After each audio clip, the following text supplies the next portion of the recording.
Once I started Kenya Institute of Management, I started becoming sick after taking care of my mom who was sick. I was feeling backache, a lower backache, which was very painful and disturbing.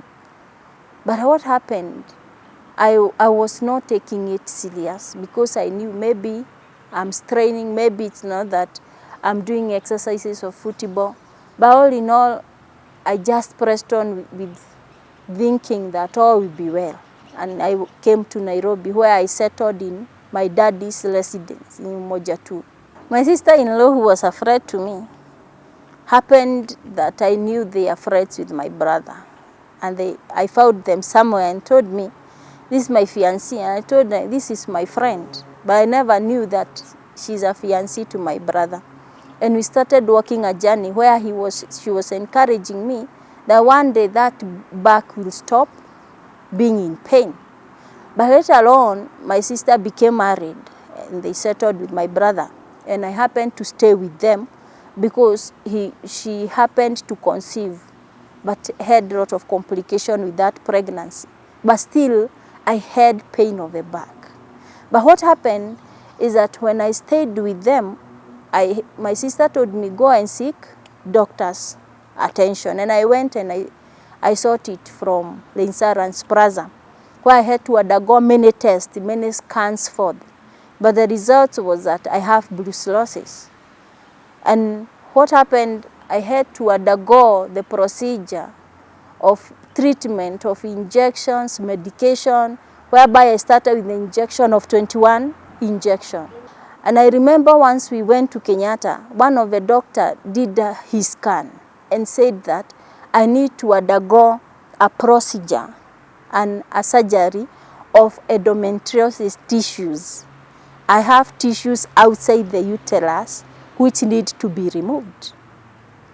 And things were worsening as the days goes by. You see, now I'm still under brucellosis medication, I'm still undergoing injection, and here is another conclusion. So I was not even understanding what to take, what to leave. By the end of the day, my sister was telling me all will be well and things will be stable. But the doctor whom I was seeing by then, we could not buy the thing of endometriosis. And what happened in the midst of undergoing that, things wasn't kabisa. And what happened, we had to go and see another bone doctor, Dr. Kenyajui.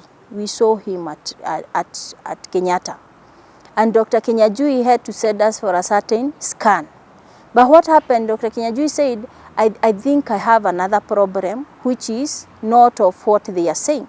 When I was graduating in Kenya Institute of Management, I was telling my brothers and sisters, that time I was very skinny, I was growing skinny, and still I was eating.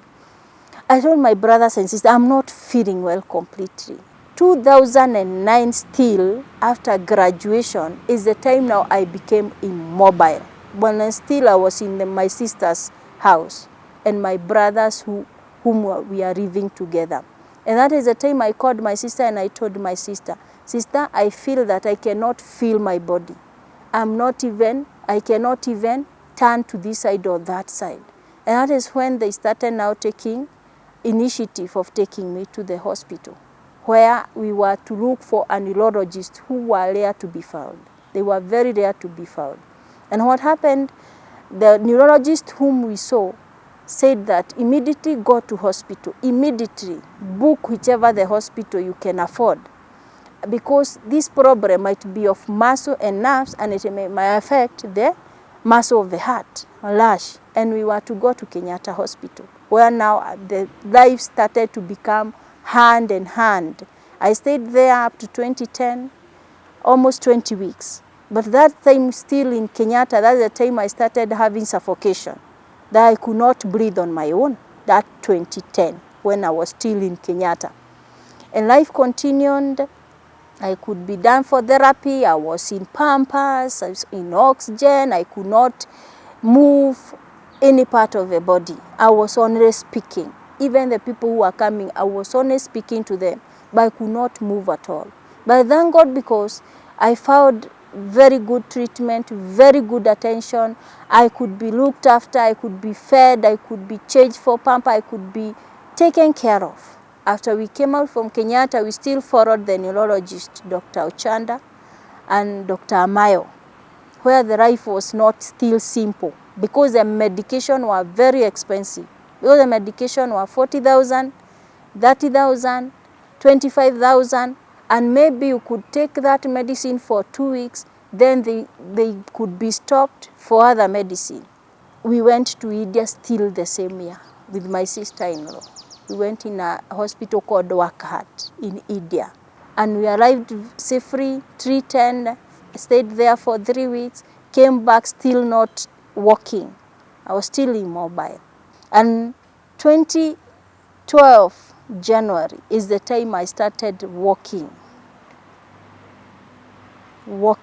on my own.